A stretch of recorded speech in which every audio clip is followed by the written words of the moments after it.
Assalamualaikum warahmatullahi wabarakatuh. Waalaikumsalam warahmatullahi wabarakatuh. Malam ini kita ngobrol lagi dengan Gus Mahros. Kita ketemu lagi. Pirpun kabar Gus? Alhamdulillah. Sehat Gus? Alhamdulillah saya.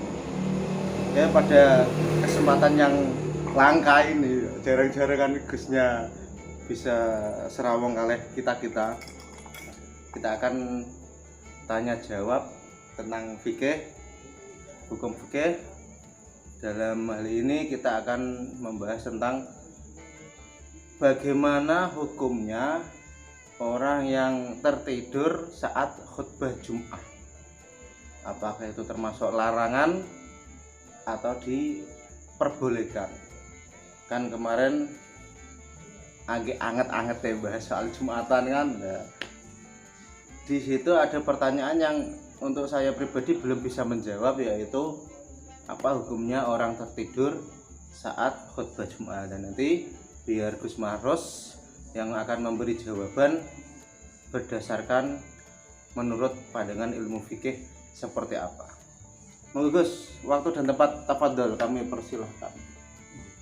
Assalamualaikum warahmatullahi wabarakatuh. Waalaikumsalam warahmatullahi wabarakatuh. Maksudnya itu bagaimana orang tertidur ketika sholat Jumat, efeknya itu dia haram apa menjadikan semuanya jamaah tidak sah, apa gimana? Maksudnya itu kan nanti hubungannya kan kepada hukum yang banyak sekali. Contoh, salah satu syarat Jumat kan kalau yang kita yakini sih, walaupun ada madzhab lain yang mengatakan tidak harus 40 orang ya, tapi kita mohon clear tetap berpegang pada 40 jamaah. Dan mukim mustautin.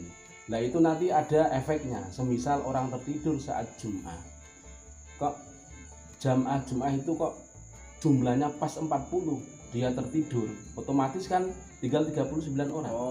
Padahal syarat ya pengaruhnya di situ. Padahal syarat dari khutbah Jumat harus didengar minimal 40 orang plus sholat Jumatnya. Kok semisal nanti hitungan Jumat semisal di desa itu lebih dari 40, semisal 200 orang, yang tertidur orang satu tidak masalah. Itu satu. Dan nanti masalahnya itu semisal zamannya pas 40 ada satu orang tertidur, berarti bisa menyebabkan khutbah Jumat tidak tersampaikan kepada 40 orang.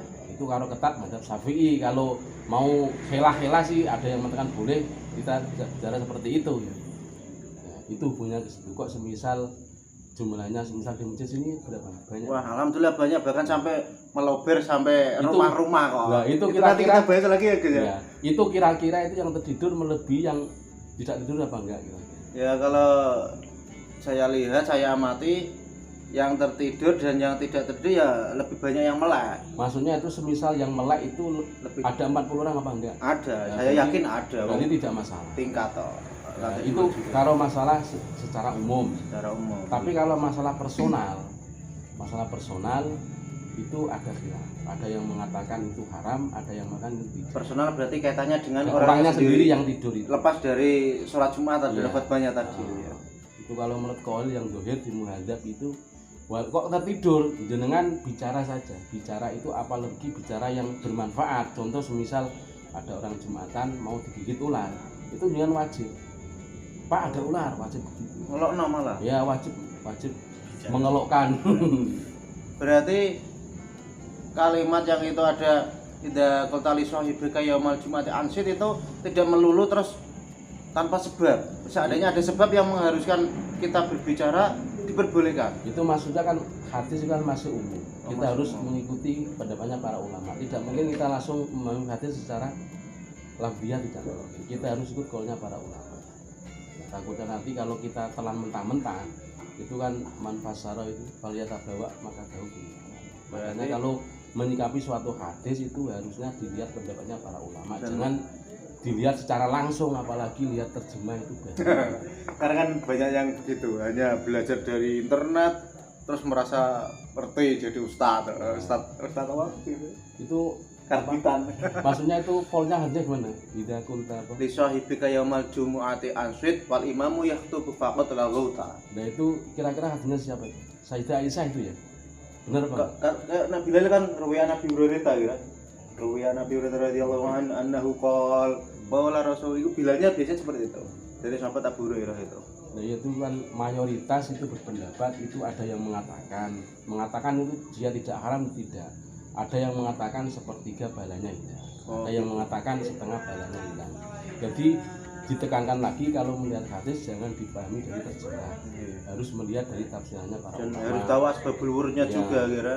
Terus melihat kaulnya para ulama di kitab-kitab salaf itu pendapatnya gimana, itu yang kita ikuti. Kalau kita langsung melihat terjemah berarti kan menurut kita Kita itu siapa Nah. kalau ijtihad itu? kita itu siapa, mau tiap hari lihat HP kan gitu. Iya Pak, maksudnya begitu. Saking Ya memang saya juga pernah dengar Gus. Wong bahkan zikir pun, zikir kan kebaikan aslinya gitu. Tapi ketika zikir itu dilaksanakan saat khutbah menjadi makro, nggak sampai haram. Iya. Hanya sebatas makro, zikir lisan itu. Ya itu nanti pokoknya hubungannya yang parah itu ketika jamaknya tidak ngepres 40. Nah itu jangan sampai. Berarti untuk yang ke personalnya, hukum tidurnya tuh bagaimana? Apakah memang mubah atau makruh atau haram? Kalau yang pertama haram.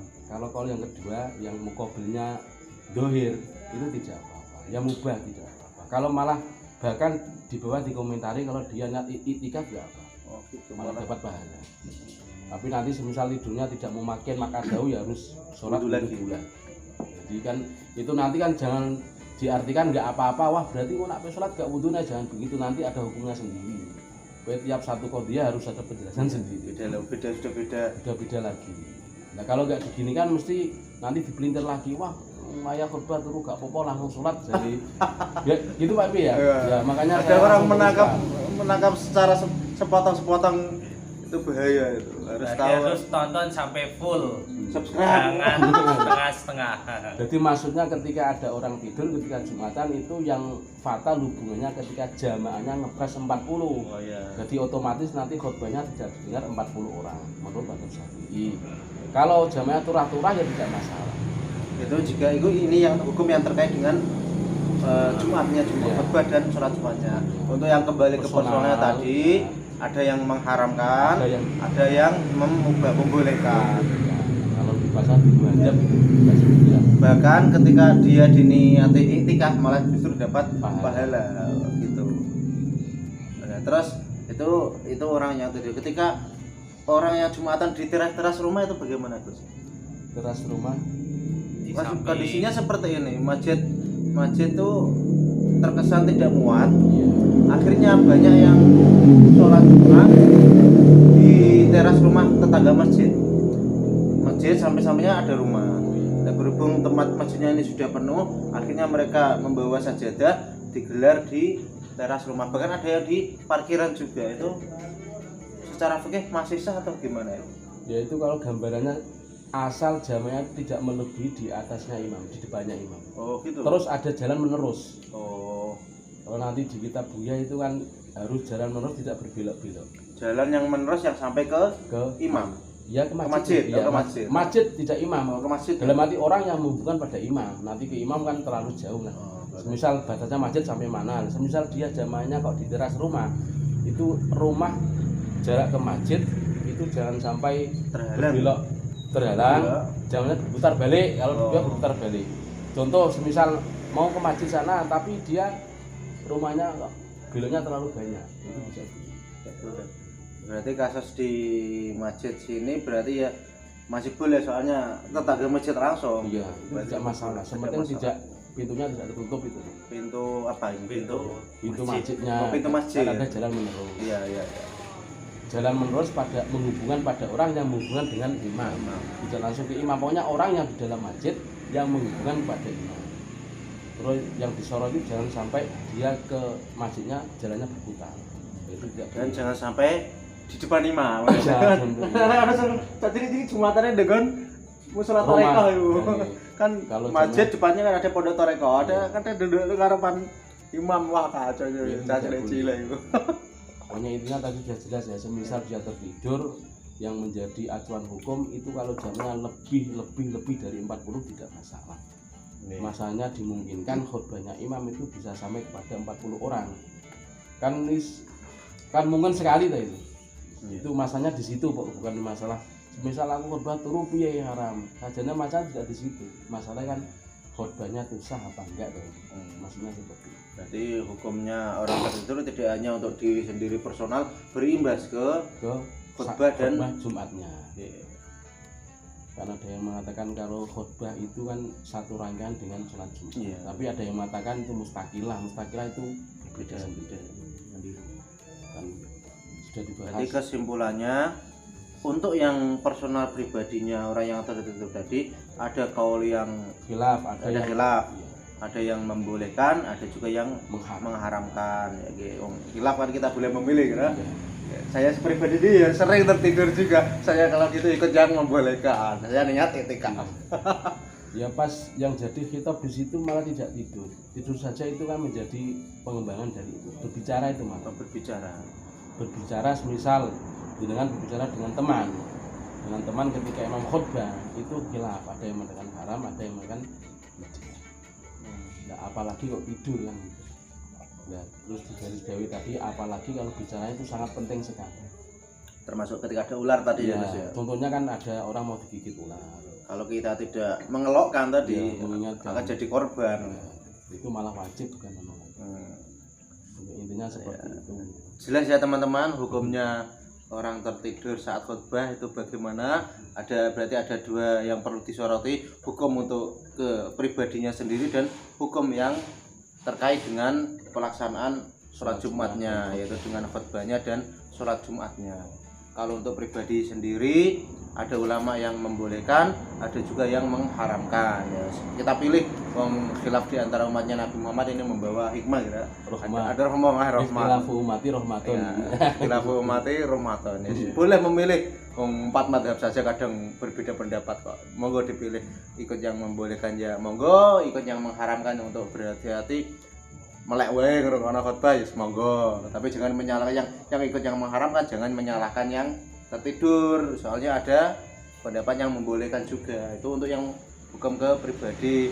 Dengan hukum yang terkait dengan sholat Jumat dan khotbahnya, seandainya jamaahnya kok pas 40 termasuk orang yang tertidur tadi, nah ini fatal akibatnya nanti berpengaruh pada hukum Jumatnya tadi. Ya, demikian saya akhiri. Semoga ngobrol kita malam ini bermanfaat untuk teman-teman semua. Assalamualaikum warahmatullahi wabarakatuh.